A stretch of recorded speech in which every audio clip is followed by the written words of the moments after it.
नमस्ते सबैजनामा स्वागत छ आजको क्लासमा।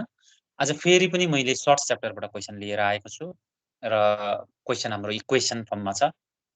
क्वेसन छ 4 minus under root 3y minus 2 is equal to 0। यसमा यो जुन 4 छ लेफ्ट ह्यान्ड साइडमा र राइट ह्यान्ड साइडमा 0, यो दुईटैलाई हामीले होल नम्बर भन्छौँ। अनि यो रुटभित्र भएको 3y माइनस 2 यसलाई चाहिँ हामीले सर्ट्स भन्छौँ। र हामीले यो सर्ट्सको फर्ममा यदि कुनै पनि क्वेसन छ र कुनै पनि भेरिएबल या कुनै पनि लेटरको भ्याल्यु निकाल्नु पर्छ भने त्यसलाई कसरी गर्ने, आज त्यसको बारेमा कुरा गर्छु।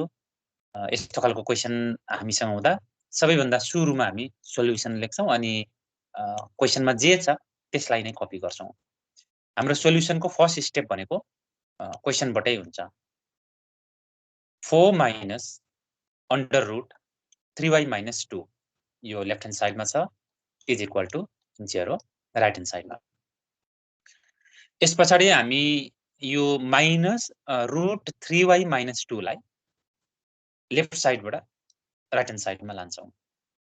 राइट ह्यान्ड साइडमा अलरेडी 0 छ र 0 सँग कुनै पनि नम्बर जोड्दा त्यो नम्बर बराबर नै हुन्छ, हामीलाई थाहा छ। जस्तै 0 plus a is equals to a लेख्न मिल्छ। त्यसै गरेर यो 0 हामी लेख्दैनौँ र 4 लाई लेफ्ट ह्यान्ड साइडमा छोडेर यो पुरै माइनस रुट 3y माइनस 2 लाई जब हामी राइट ह्यान्ड साइडमा लान्छौँ यसलाई हामी अन्डर रुट 3y माइनस 2 लेख्छौँ। यस पछाडि हामीले y को भ्यालु निकाल्नलाई सबैभन्दा सुरुमा यो स्क्वायर रुटको साइनलाई हटाउनु पर्ने हुन्छ र यो स्क्वायर रुटलाई हटाउने हामीसँग सबैभन्दा सजिलो उपाय भनेको स्क्वायरिङ गर्ने हो।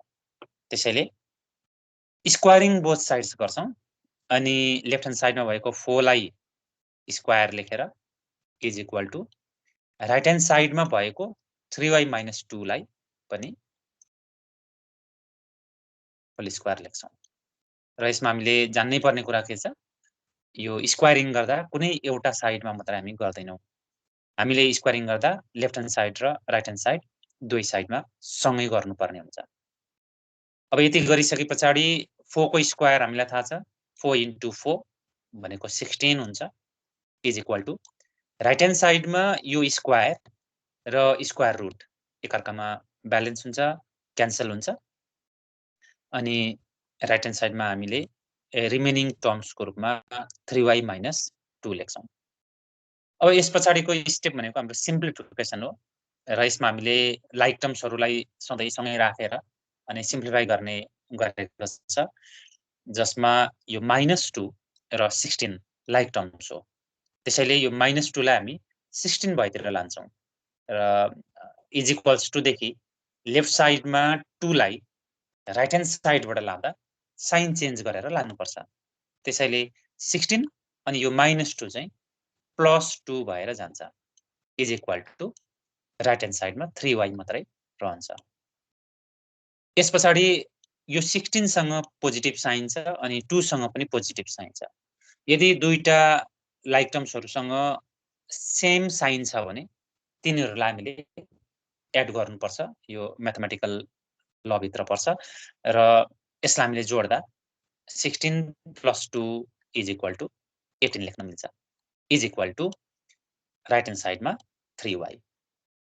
अब यो 3 र y को बीचमा पोजिटिभ साइन पनि छैन, नेगेटिभ साइन पनि छैन। यसको मतलब हामीले के बुझ्छौं, यो दुईटा बीचमा मल्टिप्लिकेसन साइन छ। एउटा नम्बर र एउटा लेटरको बीचमा जहिले पनि मल्टिप्लिकेसन साइन हुन्छ र यो 3 लाई अब 18 भएतिर हामी पठाउँछौं। y सँग हुँदा यो मल्टिप्लाई भइरहेको छ राइट साइडमा र यसलाई जब हामी लेफ्ट साइडमा 18 भएतिर लान्छौं यसले 18 लाई डिभाइड गर्छ। यसलाई हामी 18 डिभाइड बाइ 3 लेख्छौं लेफ्ट ह्यान्ड साइडमा इज इक्वल टु अब राइट ह्यान्ड साइडमा y मात्रै रहन्छ।